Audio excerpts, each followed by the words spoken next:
이스라엘은 하나님을 원망하고 있습니다. 모세는 잔뜩 움츠러들어 있었죠. 현실이 그만큼 녹록하지 않다는 뜻입니다. 하나님이 살아계시고 그리고 부르신 것이 분명합니다. 이는 이스라엘 백성에게는 부인할 수 없는 사실입니다. 그런데 좀처럼 현실이 도와주지를 않습니다. 세상은 도리어 더 어렵게만 상황을 만들어둡니다. 더 많은 고난이 찾아오고 더 암담해졌습니다. 이상합니다. 하나님이 부르시면 모든 것이 다 편하고 좋아져야 하는 것 아닙니까? 그런데 현실은 그런 것 같지가 않습니다. 여러분, 이것이 오늘 우리가 살아가고 있는 신앙의 삶 그리고 우리 삶의 현실이기도 합니다. 하나님이 여러분 그리고 저와 우리를 모두 불러주셨습니다. 한때는 하나님을 향해서 하나님 알지도 못하고 하나님을 예배하지 않고 하나님을 향해 꿈쩍도 하지 않던 내가 이제 교회에 나와서 하나님을 예배하는 자가 되고 그리고 어려움이 생길 때마다 하나님을 찾는 자가 되게 하셔 주셨습니다. 이것이 어찌 나의 의지와 나의 뜻으로 되어진 일이다 이야기할 수 있겠습니까? 매 순간마다 하나님께서 역사하시고 또 찾아오시고 두드리셔서 마침내 이 자리에 이르게 하신 하나님이시를 우리가 믿습니다. 그렇기에 도무지 하나님이 살아계신 것을 부인할 수가 없습니다. 하나님이 계신 것 같기는 한데 분명히 부르고 계시기는 한데 그런데 어쩐 일인지 그리고 그 하나님은 전능의 하나님이라는데 그런데 정작 전능의 하나님이 내가 믿는데 나의 바람대로는 되어지지 않더라는 것입니다. 순풍에 돛달듯이 살게 되면 얼마나 좋을까요? 현실이 어려워서 그래서 우리는 때때로 하나님 부르시고 살아계셔서 내가 요새는 그런 것은 분명한데 그렇게 순풍에 돛달은 것 같지가 않지 하나님 안 계신 거 아니야? 의심이 우리를 종종 사로잡고 휘감게 되는 것을 보게 됩니다. 또한 우리는 이 현실에서 원망하고 불평하게 됩니다. 모세처럼 잔뜩 움츠러들어서 하나님 이럴 것이면 어찌 저를 이곳에 보내셨습니까? 하고 외치게 되는 것이 우리의 모습이 되는 것입니다. 사실 우리는 작년 한 해 동안 욥을 통해서 고난이 무엇인지를 그리고 그 고난을 통해서 하나님이 욥을 얼마나 놀랍고 깊이 있고 위대하고 온전한 사람으로 빚어가시는지를 저와 여러분 함께 살펴보았습니다. 고난의 신비는 우리를 하나님 앞에 서게 했습니다.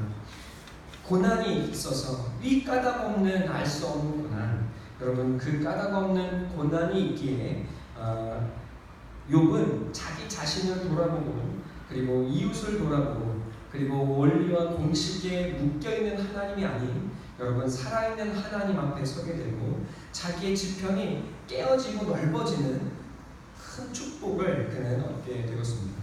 여러분 고난이 우리에게는 아픔이고 원망이 되어도 결국 그것은 우리를 빚어가시는 하나님의 손길이라고 성경은 이야기하고 누구도 비교할 수 없었던 깊은 고난에 있었던 다윗을 이렇게 이야기하는 것을 보게 됩니다. 우리 시편 119편 함께 찾아볼까요? 시편 119편 50절 말씀 함께 보겠습니다.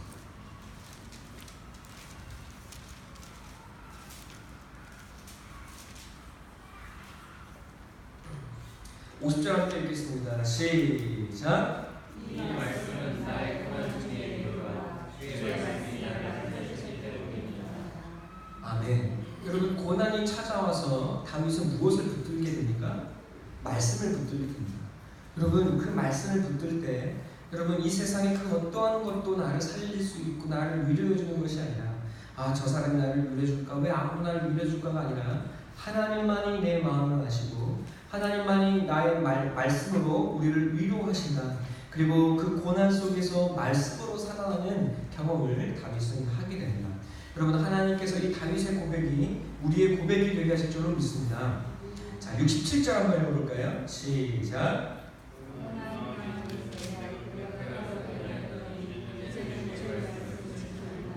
아멘. 고난이 있어서 무엇을 지키게 되었습니까? 주의 말씀을 지키게 되었습니다. 내 마음대로 되어지면 여러분 하나님 말씀을 듣고 순종하고 그 말씀을 지키지 않습니다. 고난이 있기에 우리는 하나님의 말씀을 의지하고 배우게 되고 또 또한 지키게 되기 시작합니다. 고난이 있어서 우리는 우리 자신을 하나님 앞에 돌이켜보고 그 말씀에 순종하는 삶을 향하여 나아가게 됩니다. 61절도 한번 다 같이 읽겠습니다. 시작.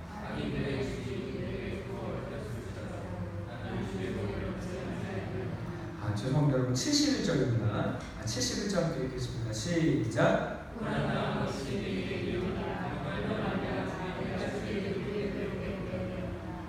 아멘. 여러분 무엇을 배우게 되었습니까? 주의 율례. 여러분 율례는 이웃 간에 서로 하나님의 법도를 통해서 이웃을 섬기는 법을 이야기하는 것입니다. 주 안에 사랑하는 성도 여러분, 다윗은 이제 하나님 앞에서 고난으로 하나님을 섬기고 이웃을 섬기는 하나님의 법을 배우게 됩니다. 그래서 그는 무엇이라고 말합니까? 고난당하는 것이 내게 유익이라고 말하고 있습니다. 여러분 예레미야 애가에 보면 하나님께서 사람에게 고생하고 근심하게 하시는 것이 본심이 아니라고 이야기하고 있습니다. 여러분 어찌하였던지 간에 하나님은 고난으로 우리를 빚어가시고 우리를 온전한 사람이 되어가게 하십니다. 자, 우리 시편 81편 한번 가서 보도록 하겠습니다. 시편 81편 81편 7절의 말씀 함께 읽어볼까요?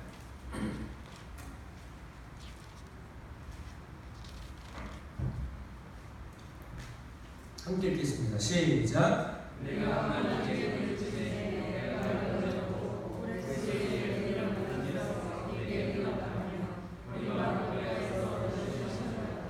아멘. 이스라엘 백성이 여호와 앞에 부르짖을 때, 고난 가운데 부르짖을 때 하나님께서 너를 건졌고 응답하셨다 말씀하고 계십니다. 주 안에 사랑하는 성도 여러분, 우리가 하나님을 향해 고난 가운데 있을 때, 우리가 하나님을 자꾸 부르짖을 때 하나님은 응답하시고 우리를 건지시는 하나님이신 줄로 믿습니다. 여러분 그 은혜가 하나님이 정말로 살아계시는 분이구나. 하나님은 내가 필요할 때 동전만 넣으면 떨어지는 자판기 같은 분이 아니라, 여러분 하나님이 고난 가운데 나를 붙드시고 살아계신, 나를 붙드셔서 건지시는, 내 기도를 들으시는 살아계신 하나님이라는 사실을 경험하게 되기 시작합니다. 하나님은 자판기가 아니라 나와 함께 나를 양육하시고 나를 온전하게 하시는 나의 아버지가 되심을 성도는, 그리고 이스라엘은, 그리고 우리는 고백하게 되어진 줄로 믿습니다. 이것이 하나님의 뜻입니다. 욥은 고난을 통해서 흔들리지 않는 견고한 사람, 복의 근원이 되었습니다. 이제는 그가 큰 부자가 되었습니다. 갑절로 부자가 되었습니다. 그러나 그는 그것으로 일희일비하는 사람이 되어지지 않습니다. 그는 하나님의 앞에 서서 영원한 하나님을 얻었기에 이 땅에 그것으로는 이제 그것이 내 것이라고 기뻐하지 않습니다. 그 모든 것을 욥은 넉넉하게 누리고 받지만, 그러나 그 모든 것이 그는 하나님의 것임을 너무나 분명히 깨닫고 하나님의 사람임을 고백하게 되어진 줄로 믿습니다. 주 안에 사랑하는 성도 여러분, 많은 사람들이 하나님을 자판기로 여겨서 무엇인가를 넣으면 땅땅하고 떨어지는 자판기로 생각합니다. 그러나 하나님은 우리에게 고난으로 우리를 온전한 사람으로 빚어가시겠다고 말씀하고 계십니다. 하나님은 결코 나는 너희의 자판기가 되지 않겠다고 다짐하시고 우리를 그렇게 설득하시고 또 우리를 만들어 가시고 위로하고 계십니다. 하나님이 내 마음대로 되면 얼마나 좋을까요? 하지만 하나님 목표는 우리를 온전한 사람으로 만들어 가는 것입니다. 우리가 자녀들을 돈으로만 양육할 수 없다는 사실을 우리는 너무나 잘 알고 있습니다. 가장 좋은 것을 주는 것이 가장 좋은 사람을 만드는 것이 아니라는 사실을 우리는 경험하게 됩니다. 이번에 청문회가 있었습니다. 가타부타하고 정치 이야기를 하고자 하는 것이 아닙니다. 많은 청문회 위원들, 국회의원들이 한 국무위원 후보자를 두고 자식 교육을 똑바로 시키라고 많은 질타를 하였습니다. 그날 밤에 그 국회의원의 아들이 3억짜리 벤츠를 타고 술을 마시고 가다가 교통사고를 내고 이렇게 이야기했다고 합니다.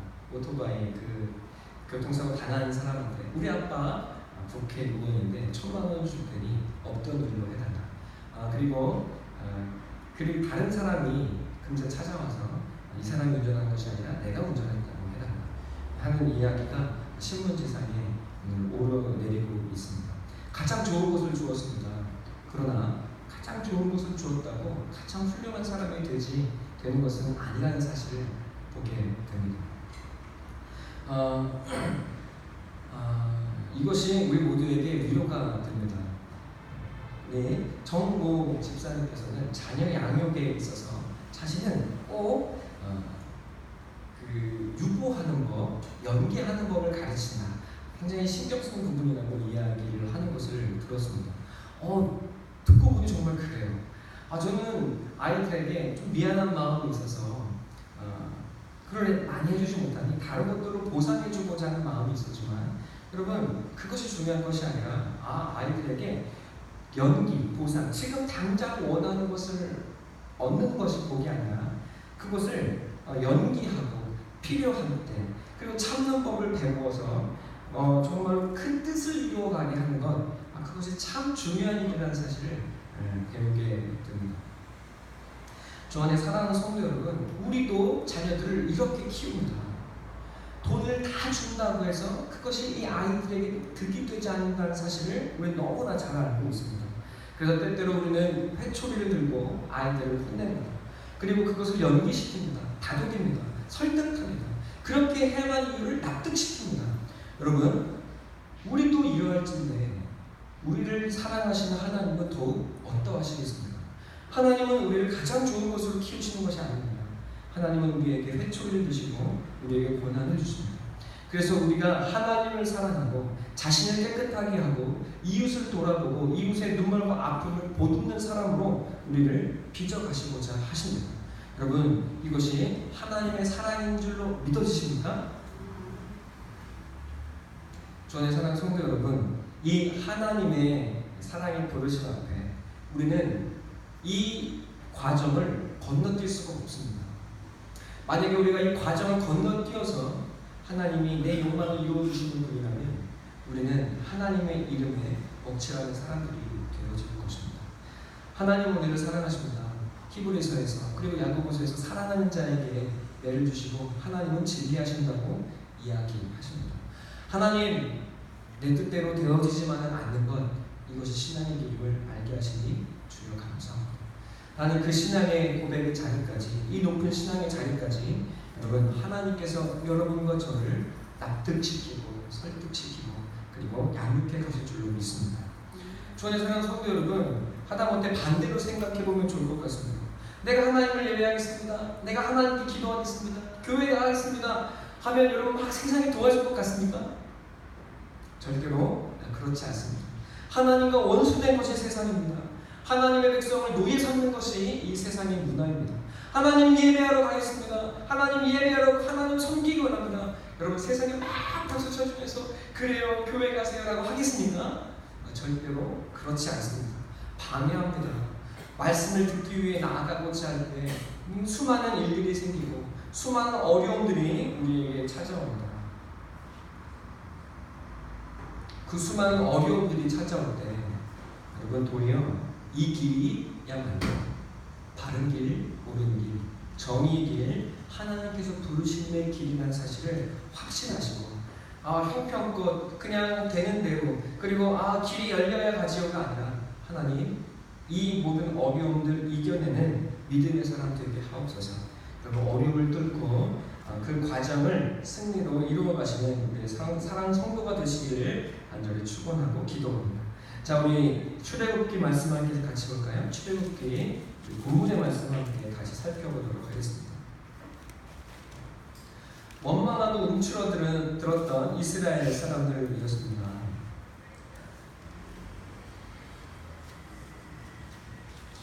21절 한번 읽어볼까요? 5장 21절 읽겠습니다. 시작.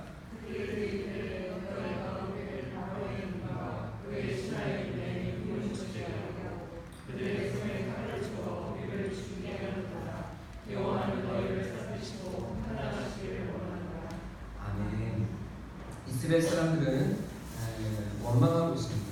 22절에도 모세는 움츠러들고 있습니다. 어찌하여 나를 보내셨습니까? 그때 하나님은 말씀하십니다. 6장 2절 한번 읽겠습니다. 시작.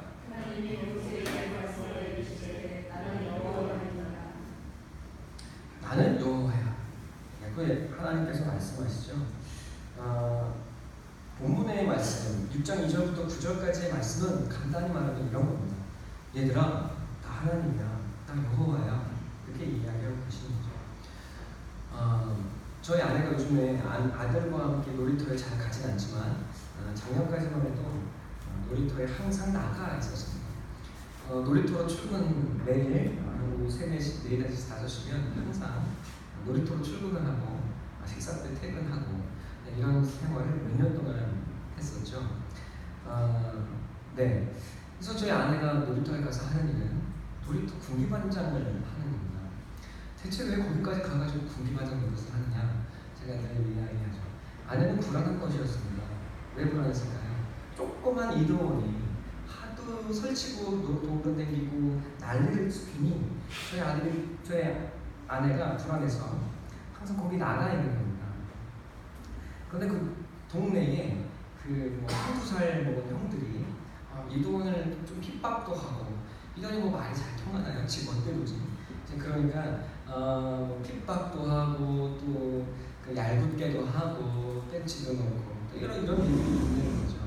그때마다 저희 아내가 어떻게 합니까?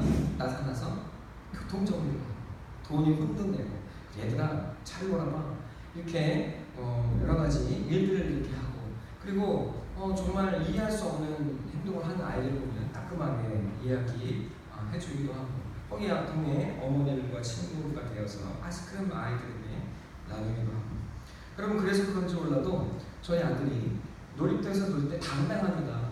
형들이 있어도 두려움이 없습니다. 네, 지금 그래서 저희 아들이 이렇게 노는 거 보면 그렇게 형들 대하는 게 어렵지 않고 형들이 잘 섞여 노는 모습을 보게 되죠. 왜 그렇습니까? 네, 잘 모르겠지만 아마도 우리 엄마가 항상 저기 아파트 위에서나 이 놀이터에서 나를 지켜보고 있다는 든든한 마음의 확신이 있기 때문일 겁니다. 형들한테 맞고 왔어요. 그럼 어떻게 합니까? 엄마! 하고 울면 공세 저희 아내가 출동을 해서 공기반장으로 주원이가 사랑하는 성도 여러분, 그래서 도훈이는 당당했습니다. 그런데 저희 아내의 영역은 고작 어디에 불과해요? 저희 아내의 영역은 고작 동네 놀이터에 불과합니다. 여러분, 그러나 하나님은 놀이터의 주인이 아니라 온 세상의 주인이라고 말씀하고 계십니다. 그래서 이렇게 말씀하고 계시는 거예요. 저희 아내가 아들에게 나 엄마 여기 있어. 두려워하지 마. 무서워하지 마. 당당히 내가 너 엄마야 라고 이야기하는 것처럼 저의 사랑하는 성도 여러분 하나님이 우리에게 이 이스라엘 백성들에게 이야기하십니다. 왜 두려워하니? 나야. 나 하나님이야. 나 너의 부모야 라고 하나님이 당당하게 자기를 소개하고 계십니다. 이해가 되시나요? 하나님이 자기를 소개하고 계시는 거예요. 내가 네 부모라니까 당당하라니까 두려워하지 말라니까 이것이 하나님의 마음입니다. 내가 너 인도하고 너를 복되게 할 거라니까 다른 거 생각하지 말고 주변 사람 보지 말고 나를 봐. 내가 너와 함께 있다니까 이것이 하나님 마음. 그래서 세상을 알아라. 세상을 향해 지혜로워라. 그리고 어떻게 하면 세상을 잘 살 수 있을지 연구하라가 아니라 하나님이 무엇을 알아라고 말씀하십니까? 나를 알아라. 나를 알아라 라고 하나님께서 말씀하고 계시는 거예요. 나를 알아야 돼. 내가 누구인지 알면 너희에게 걱정과 근심이 없어. 내가 누구인지 알아야 해 라고 하나님께서 말씀하고 계시는 거죠. 네. 그런데 어떻게 합니까? 그냥 열심히 노력하고 탐구하고 공부해서 아는 것이 아니에요. 하나님께서 이스라엘 백성들에게 이렇게 이야기하십니다. 내가 너희를 불렀고 내가 너희를 택하여 정한 것이 너희와 한 것이 아니라 너희 조상들에게 한 것이고 너희 조상들을 통해서 내가 언약을 해서 너희들은 이미 내 것이 되었고 내가 이 땅을 너희에게 주었던 것처럼 그들에게 조상들에게 주었던 것처럼 그 주었던 그 땅이 너희의 것이 될 수 있도록 내가 너희를 이끌어 갈 거야. 그리고 그 이끌어 간 그 자리 그 땅에 도달하게 되었을 때 너희는 내가 진짜 하나님인 것을 알게 될 거야. 여러분 이것이 하나님께서 해주시는 말씀입니다. 그러니까 무슨 말씀을 하고 계시는 거예요? 가만히 서서 내가 너희에게 보낸 그 땅 그 자리 삶의 현실에서 너희가 눈물 흘리고 있는 그 바로 그 자리에서 내가 누구인지 내가 너를 위해 무엇을 할 것인지 무엇을 하고 있는지 어떻게 역사하여 너희를 인도해 갈지를 지켜봐다오 라고 하나님 말씀하고 계시는 것입니다. 그래서 그것을 보게 될 때 우리 누구를 알게 될 거예요? 나를 지켜보고 나를 인도해 가고 계시는 그 하나님을 알게 될 거예요. 여러분 엄마라고 외치면 엄마가 쪼르르 달려와서 모든 문제를 해결해 주시는 것처럼 그 자리에서야 내 마음이 든든하게 서게 되는 것처럼 하나님께서 자기를 소개하시며 지금은 너희가 나를 온전히 알지 못해도 너희가 나가 누구인지를 내가 너희를 통해 행하는 역사를 보며 내가 누구인지를 분명히 알게 될 거야 하고 말씀하고 계시는 것입니다. 그러니까 여러분 하나님 부탁은 단지 이거예요. 뭘 알아라? 나를 하나님 마음 이거 한 가지입니다. 여러분 근데 우리가 그것을 알게 될 때 우리는 두려움이 없고 강하고 담대한 사람이 되어질 거예요. 그런데 안타깝게도 그것은 내가 노력한다고 그리고 그것을 더 앞당겨받기 위해서 더 헌신하고 더 노력하고 무엇인가를 더 한다고 되어지는 것이 아니라 여러분 우리가 하나님께서 여러분에게 보내신 그 눈물과 고난의 삶의 현실의 자리에서 버티고 서서 여러분 하나님이 날 위해 이루어 가신 일이 무엇인지를 보게 될 때 그 시간들 속에서 하나님이 정말로 나를 이토록 사랑하시고 인도해 가시고 하나님 나를 빚어가시는구나 내 삶을 이렇게 이끌어 가시는구나 하는 그 인생의 시간들 속에서 우리는 하나님을 알아가게 될 것이라고 말씀하고 계시는 것입니다. 여러분 그러니까 우리가 이 하나님을 알아서 내가 하나님의 뜻대로 법칙을 알아서 내가 동전을 넣었더니 하나님이 땡 하고 돌리면 그걸 또롱 하고 떨어지는 그 자판기처럼 내가 하나님을 알면 그렇게 되어지는 일이 아니라 여러분 하나님은 우리의 인생의 시간 속에서 자기의 주권을 확인해 가시고 이루어 가시고 만들어 가시고 우리가 하나님을 아는 자로 부인할 수 없는 그 하나님의 사람으로 만들어 가시겠다고 약속하고 계시는 것입니다. 은혜가 되시죠? 표정은 다 지금 그런가 보다 하고 계시는데 은혜가 되시는 것처럼 마음을 소망하고 기도합니다. 네, 여러분 이 하나님 마음이 무엇인가요? 출애굽기 14장 한번 보겠습니다.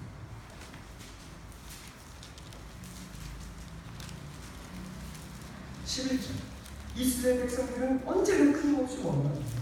하나님의 말씀을 듣지 않고 믿음이 생기지 않습니다. 하나님이 누군지 알지 못합니다. 그러니 끊임없이 원망하는 것이 우리의 인생입니다. 자, 그러나 하나님은 포기하지 않습니다. 11절부터 16절까지 쭉 한번 읽겠습니다. 시작!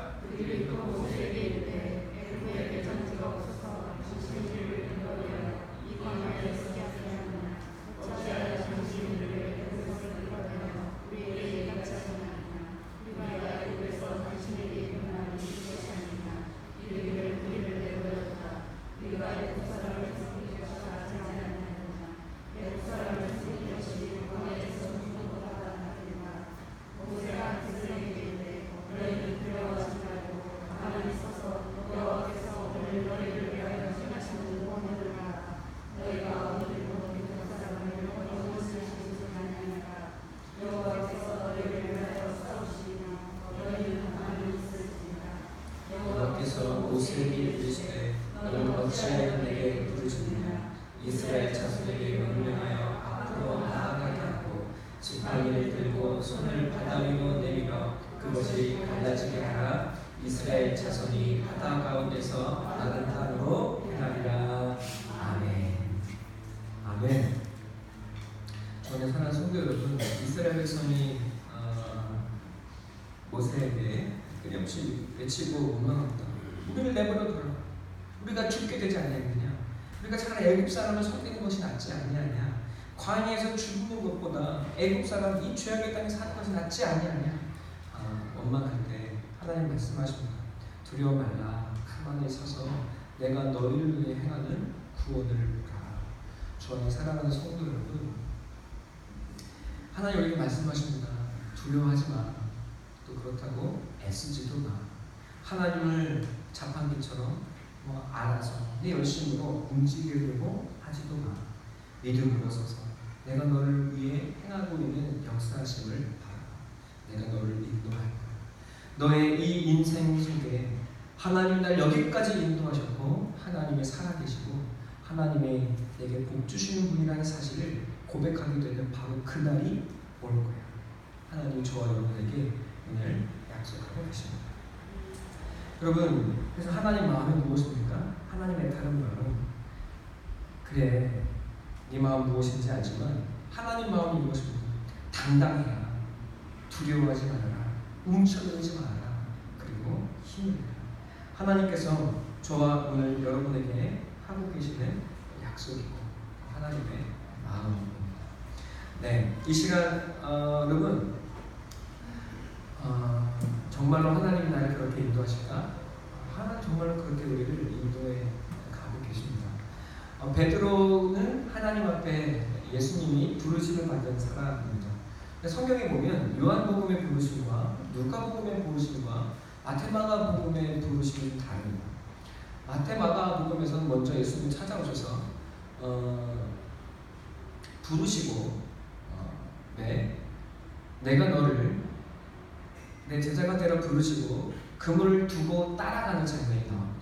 사람을 나는 어부라고 예수님은 이미 그 부르심에서 대놓고 말씀을 하시죠. 그러나 누가복음에서는 좀 다릅니다. 누가복음에서는 베드로가 그물을 내렸는데 예수님이 찾아오셔서 반대편에 그물을 내리라고 말씀을 하시죠. 길어보니 물고기 너무 많습니다. 예수님 앞에 찾아온 베드로가 예수님께 하는 말은 주여 나를 떠나소서 죄인입니다 라고 하는 것이죠. 마태마가복음에서는 뭐라고 얘기합니까? 나를 따라오라 내가 너를 사랑하는 어부가 되게 하리라 라고 이야기했을 때 베드로는 자기 그물을 버려두고 예수를 쫓았다고 이야기하고 있습니다. 누가복음의 이야기와는 좀 다르죠. 신학자들은 이렇게 생각합니다. 하나님께서 먼저 베드로를 마태복음에서 부르는 것처럼 불렀다고 생각을 합니다. 예수님 그래서 그물을 두고 예수를 쫓아갔어요. 그런데 이어지는 이야기에서 어떤 사건이 나오죠? 베드로의 장모가 열병에 듭니다. 목회자 유형에 두 가지가 있습니다. 베드로가 있고 그리고 바울의 유형이 있습니다. 베드로는 아내를 사랑했던 것 같습니다. 끝까지 아내를 버리지 않고 주님을 위해서 사역하겠다고 아내를 버리지 않고 아내와 끝까지 함께합니다. 그래서 베드로는 아내와 함께 가정이 있기 때문에 선교를 다니면서 사역하지 못하고 이스라엘 예루살렘 교회를 섬기며 봉직한 목사와 같은 존재가 되죠. 그러나 바울은 그렇지 않습니다. 바울은 전 세계를 누비면서 자비랑 선교사가 되어서 가는 곳곳마다 교회를 세웁니다. 바울이 선교사와 같은 존재라면 바울은 목회자와 같은 역할을 가정을 이루고 했습니다. 이 베드로는 그래서 아내를 굉장히 사랑했던 것 같아요. 그런데 아내를 사랑하는데 누가 아파요? 베드로의 장모가 아픈데 그것이 성경에 굳이 베드로의 장모가 아팠다고 설명하는 이유가 뭐겠습니까? 베드로가 그만큼 장모와 아내를 사랑하고 장모가 그에게 굉장히 유의미한 존재였다는 사실을 이야기하고 있습니다. 장모가 아파요. 예수님이 그를 고쳐주셨습니다. 그럼 예수님을 따라갔는데 따라간다고 문제가 해결되는 것이 아니라 그에게 어려움들이 찾아왔던 것 같습니다. 수많은 어려움들이 겹겹이 그를 둘러쳤습니다. 여러분 그래서 아마도 그는 예수님의 부르심을 등지고 아마도 다시 옛 직업으로 돌아갔을 거라고 많은 사람들은 생각하고 있습니다. 그래서 누가복음과 마태복음의 부르심의 장면이 다르다고 생각을 하게 되는 것이죠. 그래서 예수님이 반대편에 내려보라고 하는 이야기를 하고 그것을 들었을 때 바로 예수님이 쫓아가는 이야기를 하지 않았지만 베드로는 이미 그것은 자기를 향한 예수님의 부르심이라는 것을 이미 알고 있었다는 것입니다. 예수님, 나는 조금만 어려움이 찾아오면 예수님 따라가지 않고 등지고 옛 고향을 향해 직업을 향해 도무지 세상을 버리지 못하고 따라가는 그런 죄인인 거 아시지 않습니까? 라고 베드로가 이야기를 하고 있더라는 것입니다. 여러분, 그런데 예수님 어떻게 하셨어요?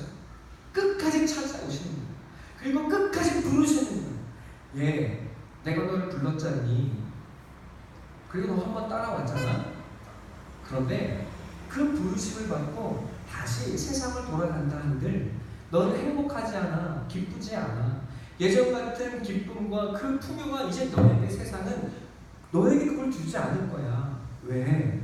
너는 이제 세상의 사람이 아니라 나의 사람이기 때문에 세상이 너에게 자기 것들을 허락해주지 않을 거야. 내게 와. 내가 너를 살게 하고 내가 너를 복되게 할 거야. 하나님이, 예수님이 베드로를 포기하지 않고 부르고 계신 줄로 믿습니다. 아멘? 여러분이 어떻습니까? 조금만 어려움이 찾아오고 가족이 아프고 조금만 어려움이 찾아오면 마음이 금세 무너집니다. 아, 나는 아닌가 봐. 아, 나는 못 따라가지. 내가 뭘 예수님을 믿고 따라가겠어? 하고 우리가 일상의 삶으로 다시 되돌아가죠. 여러분, 그러나 이제 주님의 부르심 앞에서 우리들은 세상의 기업이 아니라 하나님께서 주시는 기업을 먹고 누리고 살아가는 하늘의 백성이 되어진 줄로 믿습니다. 여러분, 이제 세상은 자기의 기업을 우리에게 주지 않을 겁니다. 왜? 우리의 주인은 세상이 아니라 하나님이 되셨기 때문입니다. 그러나 우리가 도망가 있고 우리가 예수를 그 부르심을 등지고 세상을 향해 돌아가는 그 자리에서도 예수님은 우리에게 찾아오셔서 말씀하실 거예요. 반대편에 그분을 내 말씀을 듣고 순종해. 그때야 너는 생명의 존재가 되어질 거예요. 주 안에 사랑하는 성도 여러분, 예수님, 나를 떠나소서 나는 죄인입니다. 나는 그럴 만한 깜냥도 능력도 되지 못합니다. 여러분, 그러나 그런 우리를 예수님 부르시고 마침내 어디까지? 예수가 여호와 내 주님이 누구이신지 아는 고백까지 베드로를 끌어가십니다. 자, 우리 함께 볼까요? 마태복음 16장의 말씀.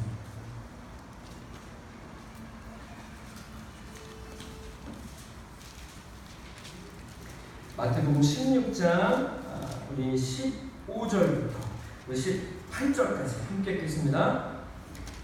시작.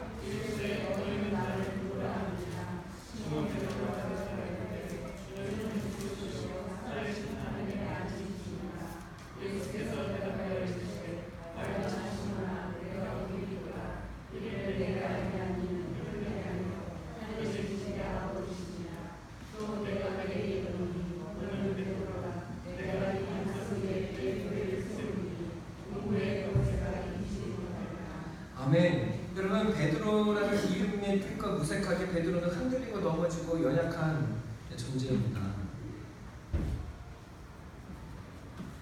네.